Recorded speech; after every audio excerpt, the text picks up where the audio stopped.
বেচা কিনার মধ্যে কোনো ধোঁকাবাজি থাকতে পারবে না, অনিশ্চয়তা থাকতে পারবে না। অনেকে উড়ন্ত কবুতর বিক্রি করে, আছে না নাই? কবুতর যারা পালেন, 10টা কবুতর আছে আপনার, আপনি দেখবেন সারাদিন কবুতর আকাশে উড়ার পরে বিকালে আবার বাসায় চলে আসে। আপনি বললেন এই যে 10টা কবুতর আকাশে উড়ে, এই 10টা কবুতর আপনার বিক্রি করে দিলাম, এক একটা 100 টাকা করে, 10টায় কত হয়? 1000 টাকা বিক্রি করে দিয়েছেন। এই বিক্রি শরীয়ত সম্মত হয় না। এর কারণ প্রতিদিন কবুতরগুলো বিকেল বেলা উড়ার পরে সন্ধ্যাবেলায় ফিরে, আজকে বিকালে নাও ফিরতে পারে। যেরকম ঠিক কিনা? আজকে 10টা কবুতর যদি অন্যদিকে চলে যায়, 1000 টাকা লিয়ে কিলাকিলি আছে না নাই?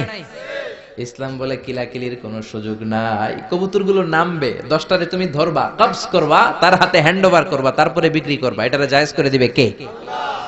এরপরে পুকুরের মধ্যে মাছ থাকা অবস্থায় কেনা বেচা জায়েজ নাই। এরকম কেনা বেচা বাংলাদেশে আছে না নাই?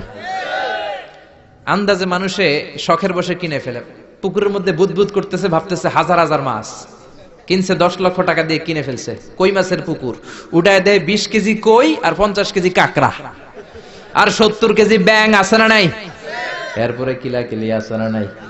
এজন্য ইসলাম বলে না, কবুতরটা হাতের মধ্যে কবজ করার পরে যেমনি বিক্রি করলাম, মাছগুলাও জাল দিয়ে তোলো, তারপরে গনে গনে বিক্রি করো, কবুল করে নিবে কে?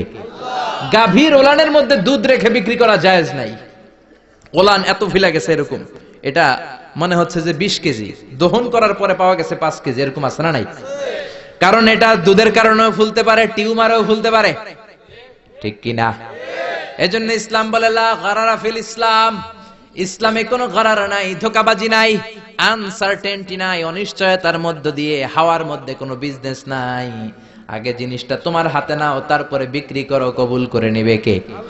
শেয়ার বাজার নিয়ে প্রশ্ন করে, যেই প্রোডাক্টের ব্যবসা হালাল, ওই প্রোডাক্টের শেয়ারও হালাল, চিল্লায় বলেন ঠিক কিনা? এরপরে বিশ্বনবী বললেন মান গাশশানা ফালাইসা মিন্না, বেচা কিনার মধ্যে যে আমার উম্মতদের মধ্যে যে অন্যকে ধোঁকা দেয়, সে আমার উম্মত হতে পারে। ধোঁকাবাজির ব্যবসা বাংলাদেশে আছে না নাই?